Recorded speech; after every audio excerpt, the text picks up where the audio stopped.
Whether you're dealing with constantly added files to your folder or files that are overwritten, I'm going to show you how to effortlessly refresh your queries with just the latest data in example 1, and in example 2, I'll show you how to prevent your files from being overwritten so that you're not losing valuable insights when you hit refresh. Here's how to do this. Let's go to Data, Get Data, From File, From Folder, and let's get our folder that has our data, which is this example 1 folder, and click Open.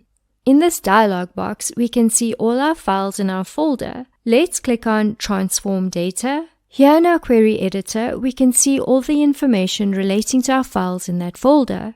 Let's go to the Date Created column and sort descending so that our latest files are at the top. Next, we need to exclude all temporary files. These are files that are open and may prevent your query from refreshing. If you don't remove these files, you may get this error when you're trying to refresh your file. It says, Data source error. The process cannot access file name because it is being used by another process.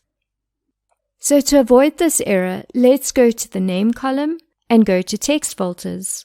And let's go to Does Not Begin With and type these two symbols, as this is what the temporary files begin with, and hit OK. Next, in the Home tab, click on Keep Rows, Keep Top Rows. We only want to keep the first row, and hit OK. Next, in the Content column, we have this icon that combines files. Let's click it, and in this Combine Files dialog box, let's select our table that we want, which is Quantity Sold, and click OK. And hey presto, we have successfully extracted our latest file from our folder. Let's select our Month column, hold down the Shift key and select our Quantity Sold column.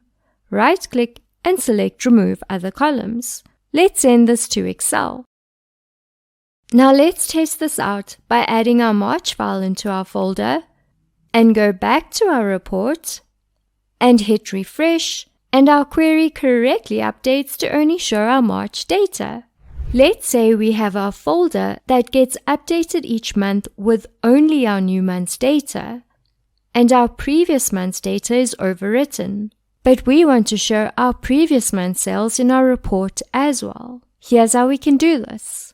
In a new workbook, let's go to Data, Get Data, From File, From Excel Workbook. The workbook we want is called Sales Data. So let's double click on it. And here in our query editor, we can choose our sheet 1. And let's transform our data. Power Query has performed some transformations for us, but this is not what we want. Let's click on our Promoted Headers step, right click and select Delete Until End. And select Delete. Next, click on the Remove Rows drop down and select Remove Top Rows. The number of rows that we want to remove are these 3, and click OK. Next, let's click on the drop-down next to our table icon and select Use First Row as Headers. And our headers have been promoted, and we're now left with only the data we need. Let's call this query Sales by Month, and let's close and load this to Excel as a table. Now, if we load our February data to our folder, and the workbook is also called Sales Data, and we hit refresh, it overwrites our January data.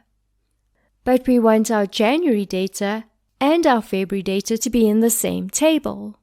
Let's go back to our table when it had only the January data in our folder, and let's hit refresh, so that our table now only shows our January data. Next, let's right-click and select Get Data from Table or Range. So the query that we originally transformed and loaded as a table to Excel, we are now sending it back to Power Query. Let's call this query Previous Month Sales. Next, we need to load this back to Excel, but as a connection only. Now let's go back to our original Sales by Month query. Next, we need to remove the Change Type step for both our queries, as we will perform it at the end. In the Home tab, let's click on Append Queries, the table to append is our previous month's sales, and click OK. So we've now appended the same table to itself. Next, let's perform a change type step, and we need to remove duplicates, because remember, this is appending to itself. So highlight all your data, right mouse click, and select Remove Duplicates. Let's send this to Excel. Our query looks the same, but let's test this out. But before we get to that, 80% of my viewers are still not subscribed. If you're getting value from this video, I would really appreciate it if you could please hit the subscribe button, as this will really help me hit my 2023 goal of attaining 50,000 subscribers. Now let's get back to our video. Let's bring in our February sales data into our workbooks. It's also called sales data. And let's go back to our sales by month query in Excel and hit refresh, and hey presto, our query has correctly updated with our February data, and it has kept our January data as well. Now, if you have a set of data in this format, where you have the field name on the left and the detail of that field on the right, and what you actually want is this format here, where you have each of your field names as the column headers, and the details as the values in each of those columns, then you should definitely check out this video here. It's going to save you a lot of time in your data cleanups.